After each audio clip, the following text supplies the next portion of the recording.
Bonjour à tous, Piero San Giorgio. Alors, ça fait une dizaine de jours que j'observe à l'île de Guam, qui est un territoire sous protectorat américain ou un truc comme ça, un porte-avions américain, le Theodore Roosevelt, qui est à l'arrêt pour contamination au coronavirus Covid-19, machin. Et ce qui est très rigolo, c'est que il y a eu donc sur ce porte-avions qui devait opérer dans le Pacifique, qui est quand même une forteresse flottante. L'une des, je sais pas, que les États-Unis en ont 12 ou 14 de ces porte-avions gigantesques. Je crois que c'est 6 000 membres d'équipage. Ça doit être dans les 200 000 tonnes de déplacement. C'est un truc qui va à 30 nœuds, qui transporte, je sais pas, 80 avions de combat d'une puissance de feu quand même assez redoutable, qui inclut des armes nucléaires et tout.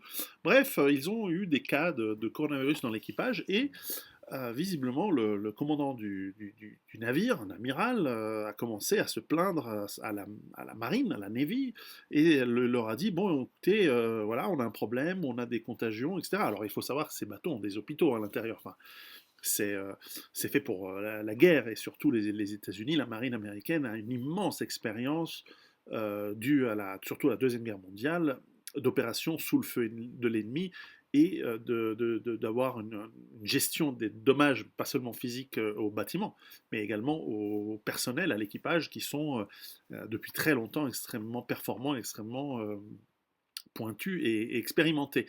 Et en plus, la Navy a participé à de nombreuses guerres, la Corée, la guerre du Vietnam, plus tard la guerre du Golfe, et ainsi de suite. Donc, ils savent ce que c'est d'être en fait en guerre.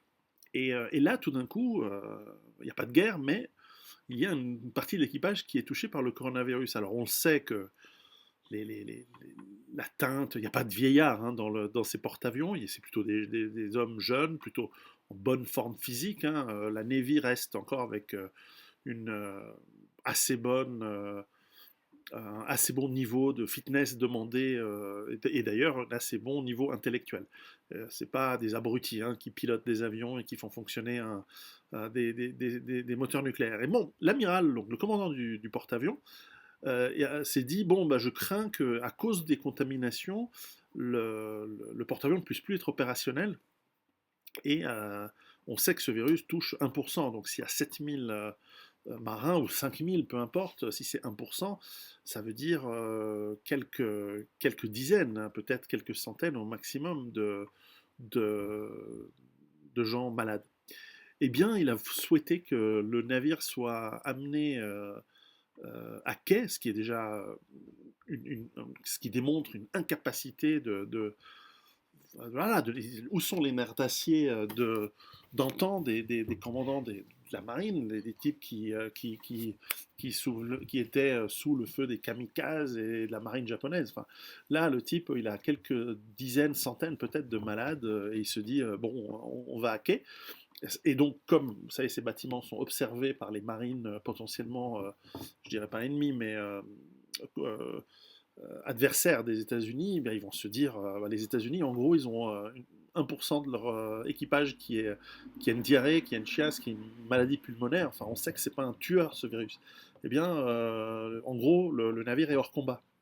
Et donc, la marine américaine a dû engueuler l'amiral, et l'amiral a rendu public l'information, c'est-à-dire qu'il a dit qu'ils sont incapables de se battre, incapables d'opérer quand même une machinerie qui doit au bas mot coûter 10 milliards de dollars à être fabriquée et qui doit avoir un budget d'exploitation de facilement 1 milliard par an, facile, en carburant, machines, en avion, et puis surtout c'est une puissance, c'est un actif militaire absolument important pour les États-Unis pour être crédible. Et donc, évidemment, il s'est fait saquer, il s'est fait virer. Donc, c'est une grosse victime du virus. Et c'est quand même assez hallucinant d'imaginer il fait beau aujourd'hui, il y a des cyclistes, d'imaginer que pour si peu de choses en réalité, un élément essentiel de la machine de guerre américaine se grippe, si je puis dire, et tombe en panne.